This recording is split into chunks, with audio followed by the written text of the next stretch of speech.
Baik, hari ini kita masuk ke turunan implisit yang mana sebelumnya itu kita sudah mempelajari tentang aturan-aturan turunan gitu. Nah, ini ya aturan-aturan turunan yang sudah kita pelajari, turunan dari fungsi konstan, fungsi identitas, fungsi pangkat, fungsi penjumlahan, pengurangan, perkalian, dan pembagian. Nah, rumus ini itu bisa kita lakukan atau kita bisa pakai jika fungsinya berbentuk Y sama dengan fx gitu. Jadi kita bisa lakukan, bisa kita gunakan turunan ini ketika fungsinya berbentuk Y sama dengan fx. Nah, tetapi ketika fungsinya tidak bisa kita nyatakan dalam bentuk Y sama dengan fx, itu turunan seperti ini tidak bisa kita pakai. Jadi ada beberapa fungsi yang dia tidak bisa kita nyatakan dalam bentuk Y sama dengan gitu. Atau fungsi Y dalam X. Tidak bisa kita nyatakan seperti itu. Sehingga kita membutuhkan turunan implisit begitu. Misalkan ya, turunan dari Y sama dengan YX. Artinya kan biasanya kan Y itu fungsi dalam X. Oke, turunan pertama dari Y terhadap X, kalau kita mau tulis turunan pertama dari Y terhadap X itu simbolnya bagaimana? Simbol turunannya. Bagaimana? Turunan pertama dari Y terhadap X, simbol turunannya bagaimana? D per dx dak Bu? DY per DY Dx. per DX gitu ya. DY per DX atau Y aksen. Benar. Nah, kalau turunan ke pertama dari Y kuadrat terhadap X itu bagaimana? Kalau ini kan Y terhadap X, DY per DX. Kalau turunan pertama dari Y kuadrat terhadap X. Bagaimana? D kuadrat per x Bu. DY kuadrat per D? Oke. Dx. DY kuadrat per DX. Artinya kita ingin mencari turunan dari Y kuadrat kan? Turunan dari Y kuadrat terhadap X. Bisa nggak kita langsung turunkan ini, turunan Y kuadrat terhadap X? Fungsinya dalam Y, tapi mau kita turunkan terhadap X. Bisa nggak? Tidak bisa ya. Sehingga kita perlu membuat seperti ini. DY kuadrat per DY dikali DY per DX gitu. Sama seperti turunan apa kemarin? Turunan rantai kan. Kita misalkan dengan U kan.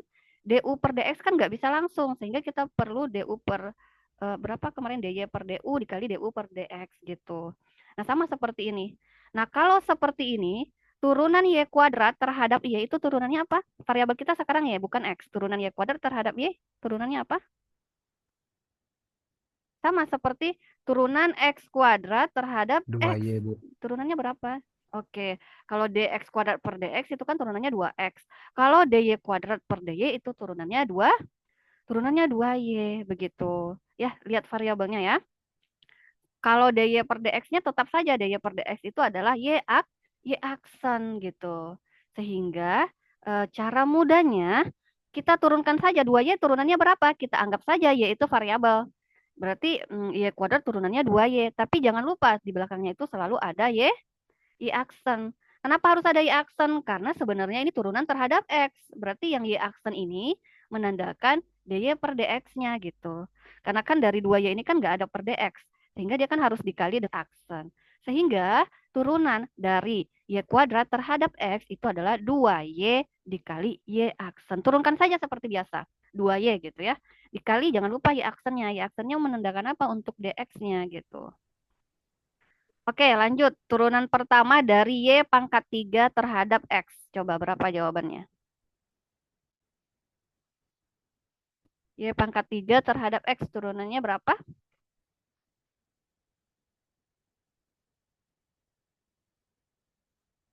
Sama seperti Tiga yang y kuadrat nggak Bu? 3Y kuadrat dikali, masih ada belakangnya. Y aksen. Iya, turunannya 3Y kuadrat dikali Y aksen. Jadi konsepnya itu ya turunkan seperti biasa saja. Ini kita anggap variabel, turunannya 3Y kuadrat, tapi belakangnya jangan lupa Y aksen. Nah, Y aksen ini kan menandakan bahwa dia tuh dia per dx-nya gitu. Maksudnya kan sebenarnya kenapa ada Y aksen kan ada prosesnya nih. Sebenarnya ada beberapa langkah gitu. Tapi untuk mempermudah kita, ya kita turunkan biasa saja gitu, terus dikali Y aksen gitu ya.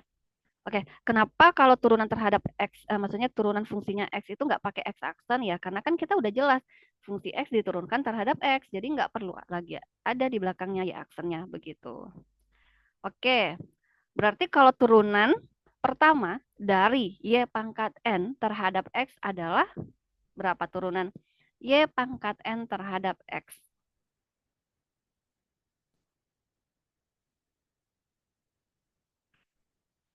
Berapa?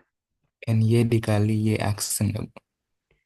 NY pangkat N dikali Y pangkat. NY pangkat N min 1 dikali Y aksen. Oke, turunannya ya kita turunkan biasa ya. N kali Y pangkat N kurang satu dikali Y aksen gitu. Jadi silakan nanti dibaca materinya ya untuk lebih memahami ininya. Nah, kalau Ibu langsung saja biar nggak bingung kalian tuh membuat pemisahan seperti itu. Oke, kita lihat contoh pertama untuk turunan implisit. Nah, kita ingin mencari turunan tetap Y aksen juga sebenarnya yang ditanya ya. Tetap Y aksen gitu. Tapi dari persamaan Y pangkat 3 ditambah 7Y sama dengan X pangkat 3.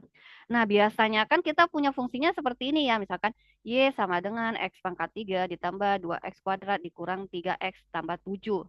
Nah, ini dikatakan bentuk eksplisit. Nah, kenapa dikatakan eksplisit? Karena kita bisa nyatakan fungsi Y dalam bentuk X gitu. Bisa kita buat Y sama dengan begitu.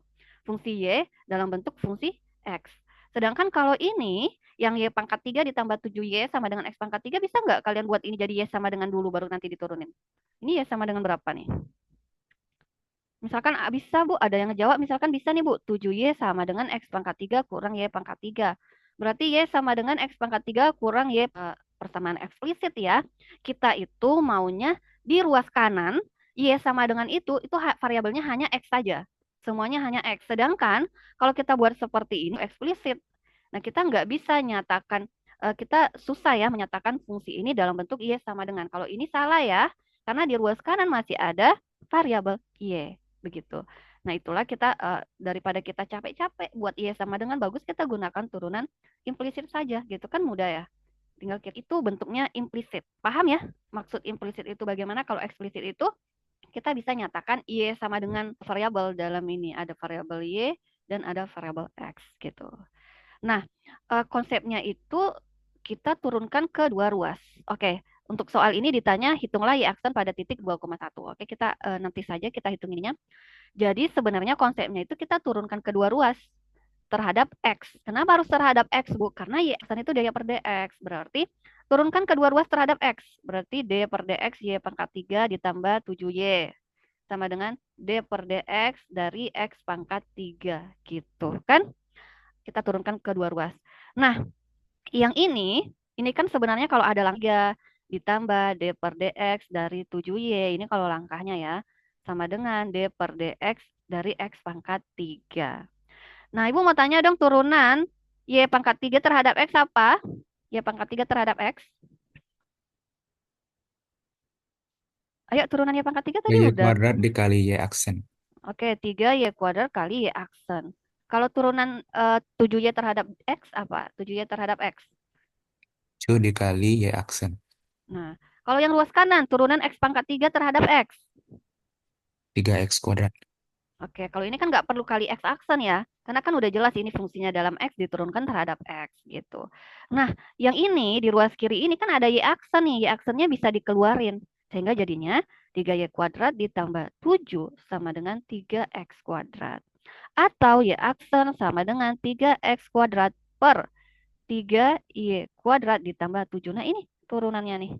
Ingat ya yang ditanyakan Y aksen, sehingga kita harus jadikan dia Y aksen sama dengan. Nah, berarti turunan dari fungsi ini adalah 3X kuadrat dibagi 3Y kuadrat ditambah 7. Yang ditanya, hitunglah nilai Y aksen pada titik 2,1.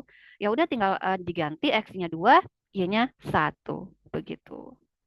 Gimana ada yang masih bingung nggak kira-kira untuk mencari turunan implisit dari contoh satu? Ayo silakan ditanya ya.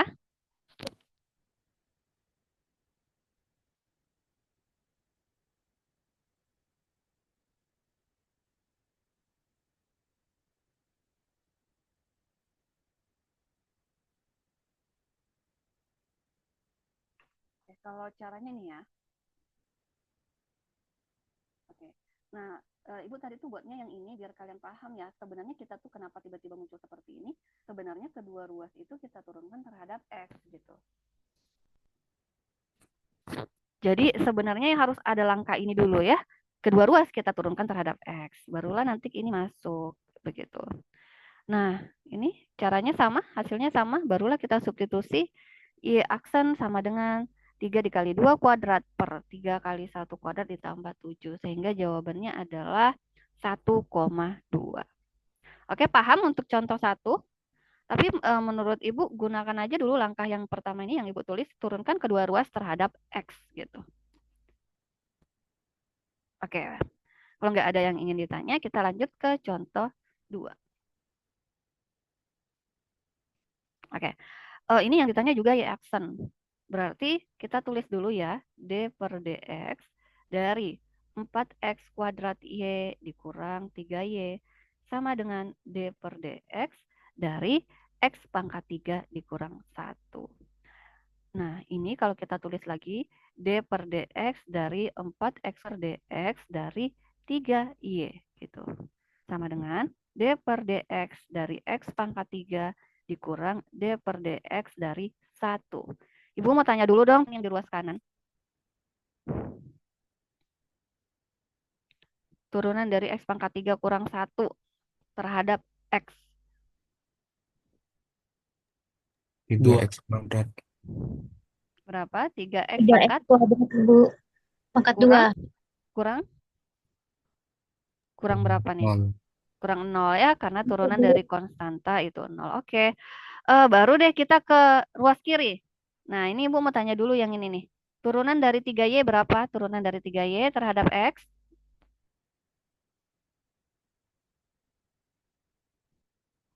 Turunan dari 3Y terhadap 3y X. aksen, Bu. 3Y turunannya, oke 3 ya. 3 terus Y turunannya Y aksen. Oke, selanjutnya yang 4X kuadrat Y. Gimana nih nurunkan 4X kuadrat Y terhadap DX? Kita pakai apa nih? Ini perkalian nggak ini yang 4X kuadrat Y? Iya, Bu. 4X kuadrat. Nah, berarti ini kita pakai V. U-nya 4X kuadrat, V-nya itu Y. Berarti U aksen, turunan Y berarti Y aksen gitu ya. Turunan Y berarti Y aksen gitu. Oke, baru deh kita pakai U kali V ya. Berarti U aksen kali V berarti 8X kali Y ditambah U V aksen 4X kuadrat kali Y aksen. Ingat ya, yang ini kita pakai turunan perkalian. Oke. Ingat kita mau mencari dia dalam bentuk Y sama dengan Y aksen sama dengan sorry. Sehingga yang tidak ada Y aksennya itu kita pindah ruas ke kanan. Nah, yang tidak ada Y aksennya itu adalah 8XY gitu ya. Ini enggak ada Y aksennya. Sama dikali 4X kuadrat dikurang 3 sama dengan 3X kuadrat dikurang 8XY. Sehingga Y aksen sama 8XY dibagi 4X kuadrat kurang 3. Nah, inilah dia hasil turunannya. Jadi, nanti kalau misalkan ada fungsinya dalam bentuk pembagian, ya gunakan rumus pembagian. Fungsinya ada dalam bentuk perkalian, gunakan rumus perkalian. Terus nanti fungsinya ada dalam bentuk ini, Bu, apa? Rantai, turunan rantai, ya gunakan saja turunan rantai, begitu ya. Sehingga ini langkahnya, nah ini 4X kuadrat ya, ini kan dia pakai U kali V gitu ya. Oke, hasilnya sama ya, 3X kuadrat kurang 8XY dibagi 4X kuadrat dikurang 3. Oke, ini contoh 2. Oke, kita masuk ke diferensial ya, atau derivatif. Sebenarnya dari kemarin kan kita belajar diferensial ya, tapi di sini kita coba mencari arti dari definisi dari dy per dx itu maksudnya apa gitu. Nah, dy per dx itu kan menunjukkan turunan fungsi y terhadap x gitu ya.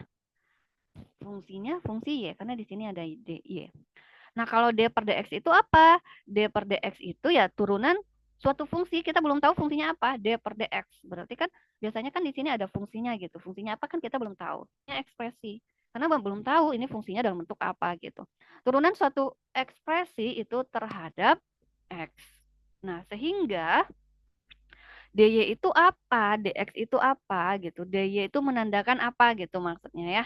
Kan kalau kita definisikan kan dy per dx itu turunan fungsi y terhadap x. Tapi kalau dy aja itu apa gitu kan kita nggak tahu. Dy itu apa, dx itu maksudnya apa, dx aja kalau misalkan kita punya dx gitu. Nah, kita asumsikan y sama dengan fx itu adalah suatu fungsi yang dapat diturunkan dan bergantung pada x. Artinya y itu adalah fungsi dalam x. Selanjutnya, delta x itu kan kemarin kita sudah ada singgung sedikit ya mengenai delta x, delta y. Delta x itu kan menunjukkan peningkatan nilai x gitu. Itu delta kan. Sama seperti kalian belajar fisika kan, kalian belajar juga kan simbol delta. Delta itu berapa besar peningkatannya gitu atau selisih nilai x-nya gitu. Nah, kalau dx itu diferensial dari variabel x atau dx itu sama artinya dengan delta x. Dx itu sama artinya dengan delta x. Sedangkan kalau delta y itu menunjukkan perubahan nilai y ketika x ke nilai. Oke, kita melihat delta y itu perubahan nilai y di mana x-nya itu dari x menjadi x tambah delta x gitu ya. Misalkan berapa nilai Y ketika X, berapa nilai Y ketika X tambah delta X. Nah, delta Y itu ini selisih dari nilai Y, misalkan ini Y1. Misalkan ini nilai Y ketika X itu Y1, nilai Y ketika X ditambah delta X itu Y2. Nah, delta Y itu menandakan Y2 dikurang Y1 gitu. Atau selisih dari nilai fungsi ketika X-nya X tambah delta X dan nilai fungsi ketika nilai X-nya itu X begitu. Oke, kita lihat lagi. Nah, sehingga dy itu bisa kita sebut diferensial dari variabel y yang mengaproksimasikan nilai delta y dengan dy itu f aksen dx. Kita kan punya ya, dy per dx itu kan sama dengan f aksen, gitu kan? Dimana berarti dy itu kita bisa tulis dx, begitu ya. F aksen x dikali dx. Oke, coba kita lihat contoh 1. Nah, contoh 1 ini dia menanyakan dy. Ingat ya, dia tidak menanyakan y aksen, tapi menanyakan dy. Atau biasanya itu yang ditanya itu kan dy per dx. Ini yang ditanya dy. Jadi gimana? Tadi kalau dy itu apa rumusnya dy tadi? Dy sama dengan apa tadi dy itu yang barusan Ibu tulis di slide sebelumnya? Dy sama dengan Delta Y. f aksen x dikali d f aksen x dikali dx gitu. Nah, Ibu mau tanya dong, ini kan turunan rantai ya. Ini berapa turunannya? Kemarin kalian sudah belajar. Coba dijawab. Turunan dari ini, 2x kuadrat dikurang 4x ditambah 1 pangkat 20. Berapa turunannya? Turunan berantai ini. Nggak perlu pakai U. Misalkan U kan, kemarin kan Ibu tunjukkan cara langsungnya, ya nggak? Ya, berapa turunannya? Coba disebutkan. Ya, Bu. Berapa? 20 Mm-mm, dikali 2x kuadrat dikurang 4x ditambah 1 mm-mm. pangkat min 19 Mm-mm. dikali 4x dikurang 4. Oke, ini ya. Berarti kita turunkan pangkatnya dulu, yang dalamnya tetap pangkatnya kita turunkan seperti biasa, baru kita kali turunan yang di dalam kurung. Turunan dalam kurung ini adalah 4x kurang 4. Jadi ya kita langsung saja sih kita masukkan, oh turunan dari fungsinya ini 20, 2x kuadrat dikurang 4x ditambah 1 pangkat 19 dikali 4x dx ya. Udah sebenarnya itu sih. Nah, sama kan? Itu aja. Kita pakai konsep yang ini saja. Cari turunannya tinggal kasih dx aja belakangnya gitu kan. F aksen dx. Oke. Kalau ini dia dimisalkan dengan U makanya panjang langkahnya. Kalau kemarin kan Ibu bilang langsung saja. Kita turunkan dari yang paling luar gitu. Kita turunkan pangkat, baru turunkan yang di dalam kurung. Begitu. Oke, kita lanjut ke contoh 2. Coba turunkan Y terhadap T. Berarti dy sama dengan F aksen. T, ini variabelnya dalam T, dt. Ayo turunan ini berapa? Ayo turunkan dulu trigonometrinya baru yang di dalam kurung. Berapa turunannya?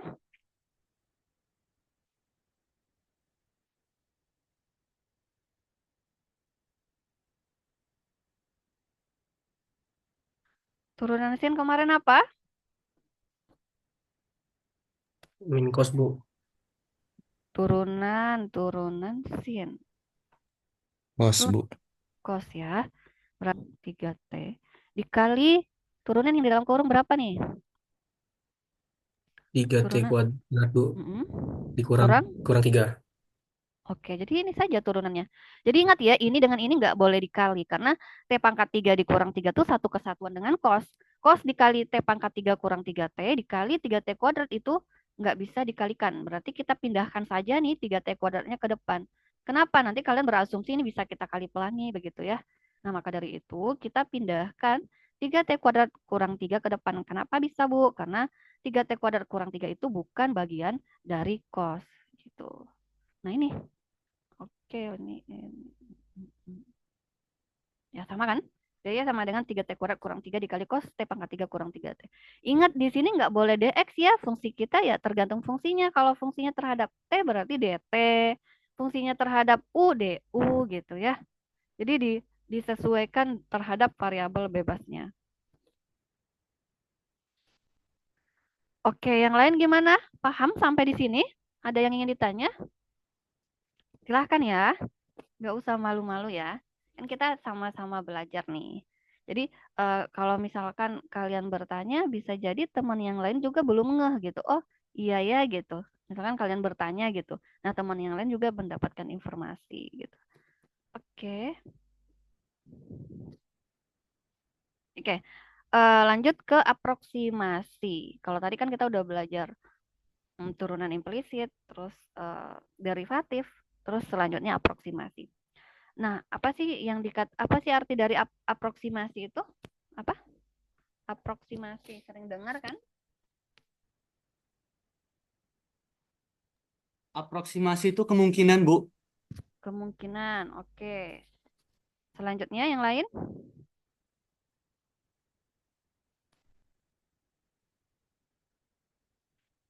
Oke, aproksimasi kemungkinan ya atau em, apa sih namanya pendekatan atau misalkan penghampiran gitu. Atau misalkan sesuatu yang mirip atau sangat dekat gitu. Misal, nah, coba kita lihat. Nah, jadi kalau definisi aproksimasi dalam suatu fungsi itu seperti yang kita pelajari tadi bahwa delta y itu adalah fx tambah delta x dikurang fx yang mana ini kan delta y-nya yang ini bisa kita pindah ruas ke kiri dan delta y-nya bisa kita pindah ruas ke kanan. Oh, bukan. Yang pindah ruas itu fx. Sehingga kalau fx pindah ruas menjadi delta y ditambah fx gitu ya. Nah, ini. Nah, atau ini simbol aproksimasi nih, mendekati gitu ya. Nah, kenapa berubah? Karena kita ganti delta y menjadi dy gitu ya. Nah, sedangkan kita punya delta y itu kan oke, kita ganti delta y menjadi dy gitu. Maka dari itu kenapa tanda sama dengan itu berubah menjadi aproksimasi atau pendekatan. Di mana dy tadi kita punya apa? Dy itu adalah f x ya, yang tadi kita punya. Sehingga kita bisa punya fungsi bahwa f dari x tambah delta x itu mendekati, nilainya mendekati dari fx ya dx itu adalah delta x ya. Bukan sama dengan tetapi mendekati begitu. Oke. Hmm, ingat ya tadi rumusnya apa? Rumusnya fx tambah delta x itu mendekati fx ditambah f aksen delta x. Oke, kita tulis dulu biar nggak lupa.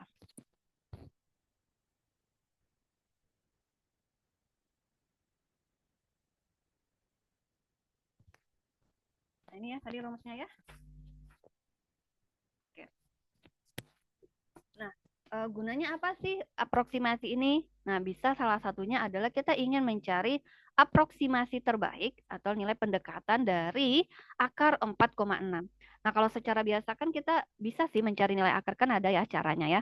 Kalau ini kita mencari nilai akar dari turunannya, dari turunan suatu fungsinya. Oke.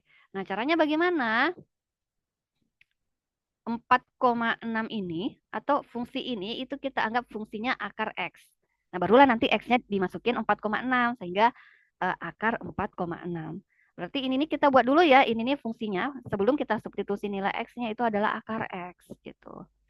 Barulah nanti akar 4,6 itu berapa? Nah, bisa kita lihat dari F 4,6 gitu kan. Kalau misalkan F-nya itu adalah akar X, kalau kita cari F 4, kan, berarti akar dari 4,6 itu sama dengan F 4,6.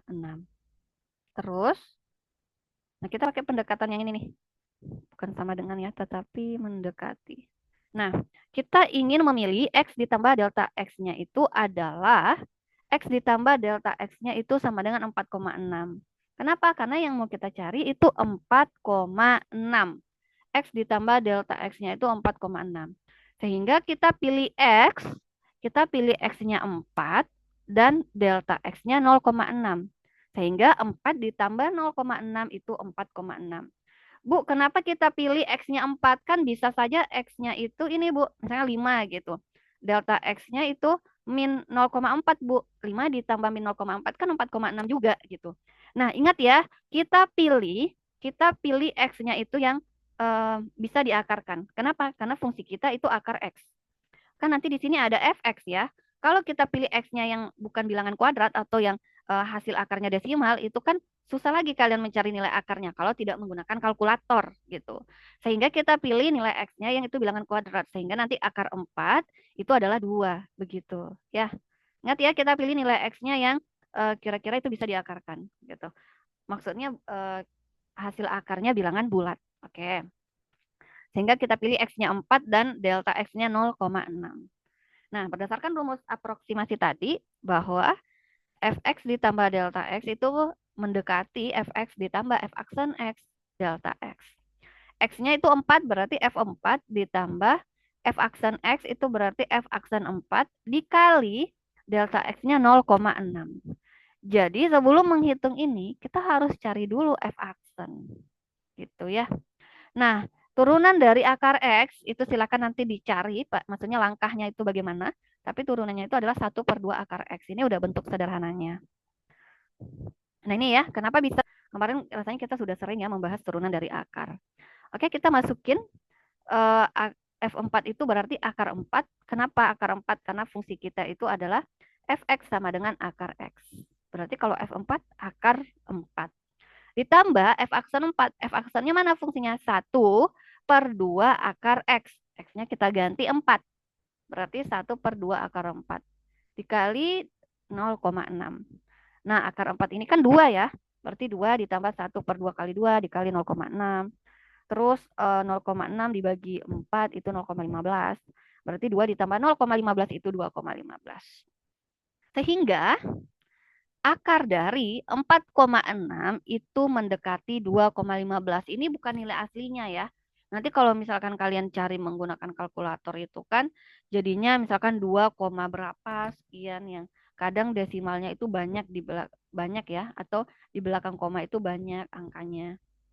Coba kita cari menggunakan kalkulator. Nah, nilainya kalau pakai kalkulator 2,144761059. Nah, panjang kan ya? Oke, sehingga kita bisa pakai pendekatan. Yang mana pendekatan di sini kita bisa gunakan turunan gitu. Kita bisa gunakan turunan.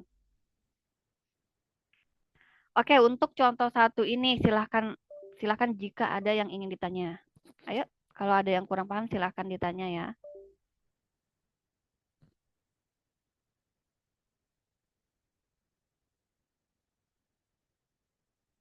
Tidak ada yang ingin ditanyakan? Paham?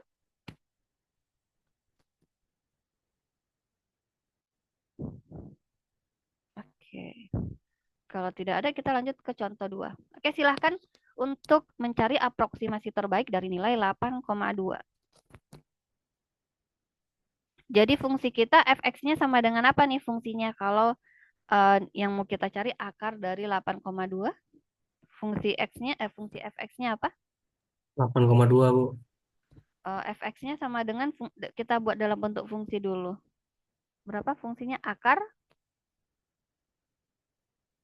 x juga kan? Oke, Ibu. Ibu mau nanya dong, x-nya kita pilih berapa angkanya dan delta x-nya berapa? Ayo, x-nya kita pilih sama dengan berapa dan delta x-nya berapa?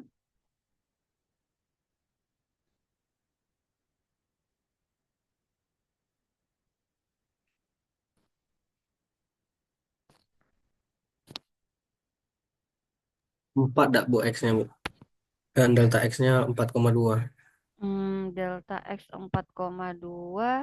Oh, soalnya tadi udah punya ya 4,2 tuh berapa gitu ya.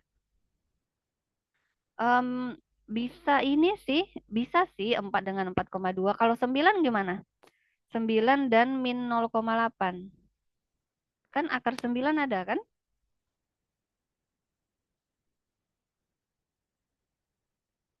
Oke. Kalau misalkan kalau tadi kan yang tadi itu kan 4,6 ya. Nah, kalau 4,2 nih kan sisanya masih terlalu besar gitu ya. Sehingga yang kita ambil X-nya itu 9 gitu. Karena 8,2 itu dekat ke 9. Oke. Sehingga delta X-nya berapa nih kalau X-nya 9? Berapa delta X-nya?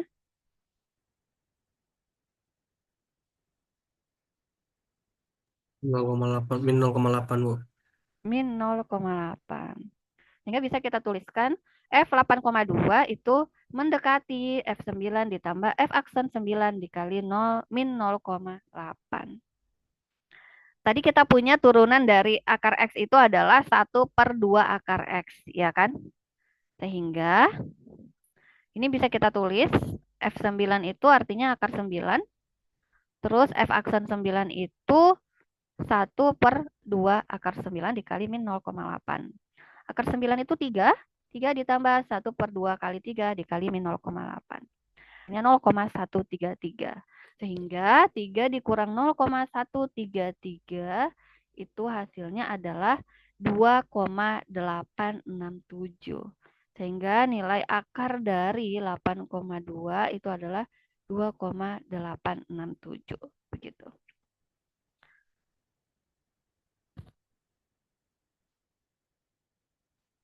Bagaimana? Paham? Paham untuk contoh 2? Jadi kita pilih nilai X-nya itu yang bilangan kuadrat dan dia dekat ke 8,2. Jadi kalau 4 itu kan masih jauh ya. Sebaiknya kita pilih yang lebih dekat ke 8,2. Tapi sepertinya bisa ya kalau misalkan kalian mau pakai 4, cobalah. Kayaknya bisa. Coba kita berarti F4 ditambah F aksen 4 dikali min 4 tambah ya. Dikali plus 4,2 gini kan. F4 itu 2. Ini 1/4 dikali 4,2. Sama dengan 2 ditambah 4,2 kalau kita bagi 4 1,5. 1,05 ya. 1,05 ya.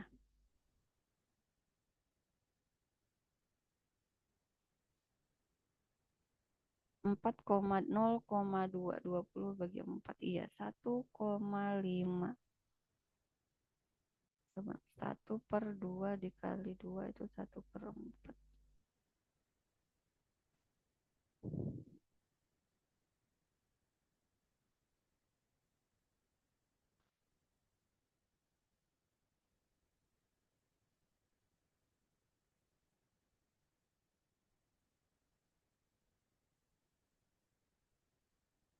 Kalau kita tambah 2 hasilnya 3,05. Sangat jauh nih.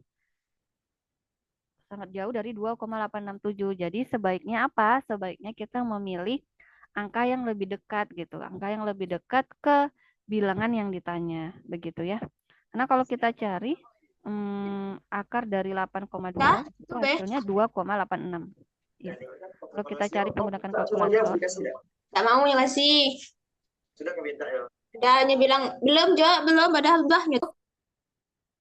Oke, jadi em, kita memilih nilai X yang lebih dekat ke nilai yang ditanya. Sehingga nilai errornya ini kan dia pendekatan, aproksimasi. Sehingga pasti ada nilai error. Ini bukan nilai realnya gitu ya, ada errornya. Nah, kalau kita pilih angka yang semakin jauh, maka nilai errornya juga semakin besar gitu. Nah, seperti contohnya tadi kita mengambil X-nya 4. Hasilnya 3,05. Sehingga ini kan jauh ya, 3,05 ke 2,86 begitu. Oke, sampai di sini ada yang ingin ditanya? Paham?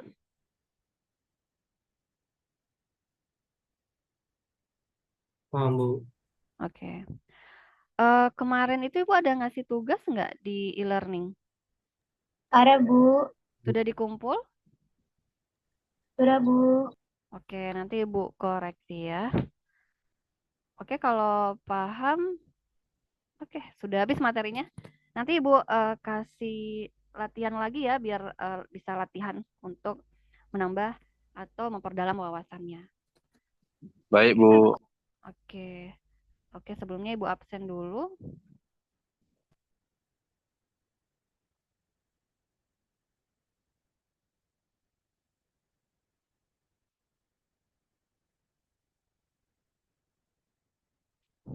Silakan dinyalakan kameranya ya.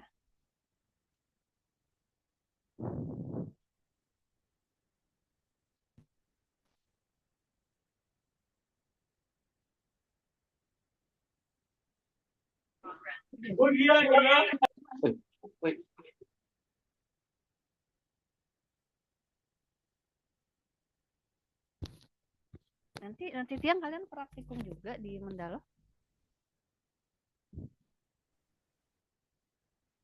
Iya, Bu.